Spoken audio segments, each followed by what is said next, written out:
Knitwear design has become a pyramid scheme, and it's time we had to talk about it.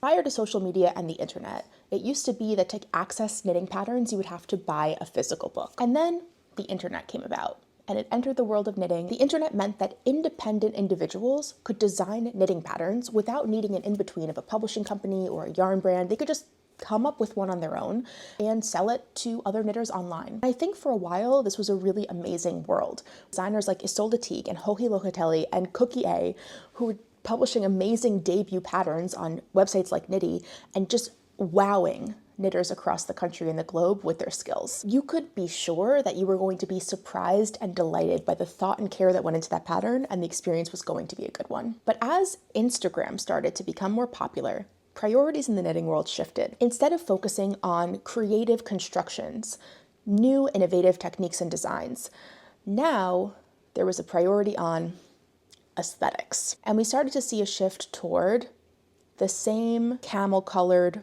top-down raglan sweater over and over and over again. Now, don't get me wrong, I have an appreciation and a love for a sweater pattern that looks like you bought it at the store. Because for the most part, in the early to mid-2000s, we were walking around in knitting designs that did not look store-bought. They looked handmade, and there was a certain pride in that too, but we're moving away from that, and that's okay. We started to see the rise of the aesthetic, inexperienced knitwear designer. Before this era, you really needed to have a background in knitting, a baseline skill set, and expertise even, to wow the knitternet and to show them new techniques and designs and approaches they hadn't seen before. We were looking for innovators, and in order to innovate, you really had to have a certain level of understanding of how knitting worked. You needed to be kind of an intermediate to advanced knitter. Now, you really only need one thing: an aesthetic Instagram feed, and a following. I have to say, I admire the confidence. To learn a new skill and just a year later be creating instructions to teach other people how to do that skill, it's bold and it's confident, and I think it's kind of cool. Now, by definition, if you are a newer or a less experienced knitter, you won't have as many projects under your belt, meaning you won't have followed as many patterns. You don't get to experience lots of different styles, lots of different ways of giving instruction, and figure out what works best for you and what you want to incorporate into your style. It's like reading one or two books and deciding you want to become an author. Is it possible? Sure. The most iconic authors don't follow another person's style at all. They invent their own. After exploring many different other styles, they create something entirely new and exciting. That's how knitwear design used to be. Now, knitwear design feels a lot like fan fiction. We're seeing the same shapes and the same colorways. Newbie knitters are knitting one or two projects from the influencers they love, who aren't really writing very well-written patterns. They're seeing the benefit of the hustle. They're saying, I think I could do this too. And then they are creating designs in the same voice and style of that poorly written pattern that they followed to begin with. Now, we're perpetuating the cycle. And here's where the pyramid scheme comes in. Knitfluencers with 1 or 2 years of experience are publishing patterns for the same ribbed beanie, the same raglan sweater, the same top-down pullover with like a quirky colorwork intarsia design. They're publishing these patterns, they're selling them for $8 to $12, people are buying them, and then it trickles down because someone who knit their pattern says, I think I could do this too. And a year or two later, they're coming out with the same type of pattern in the same poorly written style. In some cases, they may even be using the same stitch count and basic outline of the project as another knitter, and then just putting a different colorwork chart on it. Now you might be saying, Deborah, why are you so worked up about this? Like, why do you care if some newbie knitters are all in their little social media circle selling each other poorly written knitwear pattern designs for the same uninventive projects? I get it. Maybe I sound like a hater. But at the end of the day, I actually think that this is really bad for knitting, for the knitting world. Because I've taught a lot of newbie knitters, and I've taught a lot of middle school and high school age knitters how to knit. And inevitably, they stumble upon one of these knitfluencers. They love the vibes. They love their page. They see that they've released a pattern and they want to make it too.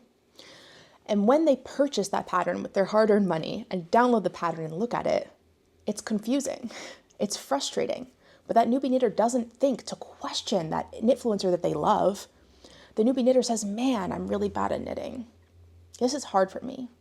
I don't think I'm good at this. I don't think I get it. I think knitting's not for me. They end up ripping out their project and eventually abandoning that project and knitting for good. If we want new knitters to feel welcomed in to the world of knitting, to feel the same love and spark and joy that I and so many of you felt when you first learned how to knit and felt it click and felt the joy of creating your first garment, your first wearable, your first gift, then we have to have good instructions for them to follow and knowledgeable guides to help them enter the world of knitting. Is it possible for me with many years of experience to follow a poorly written pattern and get to the end result? Sure, but I think the damage is in the new knitters who are really being hurt and really reflecting poorly on themselves because of these bad knitting pattern designs. Now, another downside of this whole thing is that the market is being flooded with these newbie knitter, knitfluencer designs that are not very well written, and they are flooding out the actual talented, experienced designers who are putting out patterns that are really worth knitting. And when I say worth knitting, patterns that will help you learn new skills, patterns that will advance your abilities, patterns that use unique constructions and innovative designs. Those are the designers that A, may be a little bit older, they may be a little bit less aesthetic, they may be a little bit less used to social media, and therefore their presence isn't as strong online. Whereas young, aesthetic, new knitters can really rise to the top in social media, get a huge following very quickly, and then pump out these designs as a hustle. So what do we do? What do we do about the direction that this is taking? I don't know. I kind of feel like the train is on the tracks, and it feels a little bit helpless realizing the world where we valued creative, innovative, jaw-dropping knitwear design that came from a place that I would only call genius. Like, that world is in the past. That's not what's valued anymore in knitwear design. All I can say is to try and elevate those designers who I really think are continuing to innovate and make amazing patterns to this day. And I guess a message to folks who think they want to become a knitwear designer, who see the hustle, who dream of quitting their day job and knitwear design being the way to do it. I would ask you, how long have you been knitting? Have you knit many sweaters in many different styles from many different designers' patterns? Have you tried lots of different techniques? And I don't say this to gatekeep knitwear design, but I do think in order to teach someone how to do something, you have to be able to do it to a certain level of expertise yourself. And in order to create a really wonderful design to follow, you need to have a repertoire and a toolkit of lots of different techniques to pull from so that you can create the most fun and clear and logical pattern. And if you only have a few techniques in your tool belt, you start to see what we see today. The same top-down raglan with the tubular bind-off that everyone else is doing. Have you noticed this trend? Especially if you've been on the internet for like 15 plus years in the knitting world and you've noticed the trends like I have, drop a comment down below and let me know what you think. And if you're a newbie knitter and you disagree with my perspective, please let me know, share your thoughts, because I would love some positivity, some good vibes, a different perspective when it comes to all this. Either way, thanks for talking this out with me. And if you found this video useful or informative or entertaining, hit the like button to let me know and hit subscribe so you don't miss the next one. Bye.